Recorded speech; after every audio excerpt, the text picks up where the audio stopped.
Hello guys, welcome back to my new blogs লাইফস্টাইলে তোমাদের সবাইকে স্বাগত। তো গাইস, আমার ভিডিওটার ভিউজ একটু বাড়াও, একটু সাবস্ক্রাইব করো, তাহলে দেখবে দারুণ দারুণ ভিডিও আসছে। আর আমি ভিডিওর ইন্ট্রো দিতে তো ভুলে যাই প্রত্যেকটা সময়। তো আজকে তো ভিডিও ইন্ট্রো দিয়েই তোমাদের সামনে চলে আসলাম। তো চলো আমি ভুলে যাচ্ছি, চলো সারাদিন যা যা হয় দেখতে থাকো।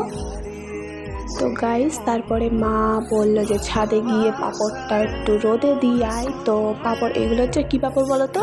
ওটা হচ্ছে যে ফুচকা বানায়, যে আগের দিন যে ফুচকা খেলাম সেই ফুচকার পাঁপড়, কারণ আজকে সন্ধ্যাবেলা আবার মা ফুচকা বানাবে বলছিল।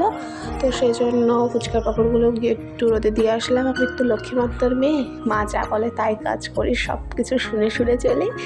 ওইটা হয়তো একটু বেশি বলা হয়ে যাচ্ছে, তো বাদ দাও। তো তারপরে দেখছিলাম মানে ফুলগুলোর হাল, ফুলগুলো না একটু শুকিয়ে শুকিয়ে গেছে, কেন জানি না। বোধহয় এটা একটু কেয়ারের অভাব যাকে বলে হয়তো। মা জল টল দেয়, তাও জানি না কেন কী হয়েছে, আমি অত সব তো বুঝি না। তো তারপরে মা বললো, তারপরে সকালবেলা মুড়ি না কি ভাত খেয়েছিলাম, সেটা আর ভিডিও করা হয়নি। তো তারপরে মা রান্না করছিল, তো মা বললো একটু নেড়ে চেড়ে দে। তো সেই জন্য এখানে রান্না হচ্ছিলো পেঁয়াজ কালি ভাজা, আর এখানে হচ্ছিলো চিকেন। তো সেই জন্য সেইগুলো আমি একটু নাড়াচাড়া করতে রেখেছিলাম। আর এটা দেখো টমেটোর চাটনি আমি ফার্স্ট টাইম মানে ট্রাই করলাম নিজের হাতে। মা বললো যে দেখ, আমি বলে দিচ্ছি তুই কর। তো পরিমাণগুলো আমি নিজেই দিয়েছিলাম। তো বিশ্বাস করো, চাটনিটা খেতে দারুণ হয়েছিল, দারুণ। ফার্স্ট টাইম আমি রান্না করলাম, আমার মানে নিজেকে সেই সেলিব্রিটি মনে হচ্ছিলো। তো তারপরে বম্মা দিয়েছিল প্রসাদ, এটা হচ্ছে কালী পুজোর প্রসাদ, খিচুড়ি আর আলুর দম। আর তারপরে মা বসে গেছিলো খাওয়াতে ভাইকে। দেখো ডিম খাচ্ছে, দেখি মাংস টাংস ওর লাগে না, ও শুধু ডিম দিয়ে ভাত দিয়ে খেয়ে নেয়। তো ভাত আর ডিম খাচ্ছিল, আর কি একটা তরকারি ছিল হয়তো। আর তারপরে আমি খেতে বসে গেছিলাম দুপুরবেলা পেঁয়াজ কারি দিয়ে ভাত আর মাংস। আমি মাংস 3 পিস মতো নিয়েছিলাম, আমার ভালো লাগে না আমি সেই মাংস খেতে।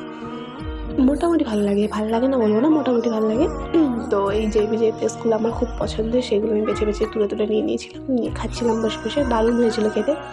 আর নিজের হাতের চাটনি কি বলবো, সত্যি বলছি গো, সত্যি খুবই সুন্দর হয়েছিল চাটনিটা খেতে। বাবা মাও বলেছিল চাটনিটা নাকি খেতে খুবই সুন্দর হয়েছে। আর তারপরে আমার সোনালি বান্ধবী এসেছিলো আমার হাতে এই মেহেন্দিটা করার জন্য। আমি সারা হাতে মেহেন্দি করিনি, কারণ সরস্বতী পুজোর জন্য আমি বললাম অল্প করে একটু করে দেবে, বেশ ভালো লাগে ডিজাইন।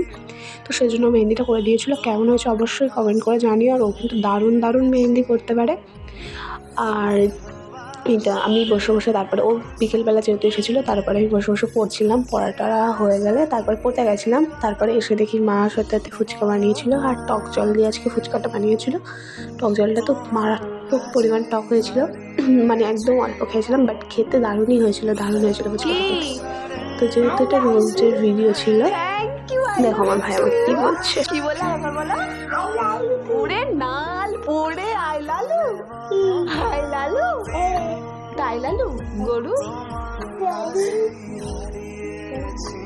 তো আজকের ভিডিওটা এই পর্যন্তই। সবাইকে টাটা, লাভ ইউ। আর আমার ভিডিওটা আমার চ্যানেলটা সাবস্ক্রাইব করে দাও, তাহলে দেখবে দারুণ ভিডিও চলে আসছে। টাটা।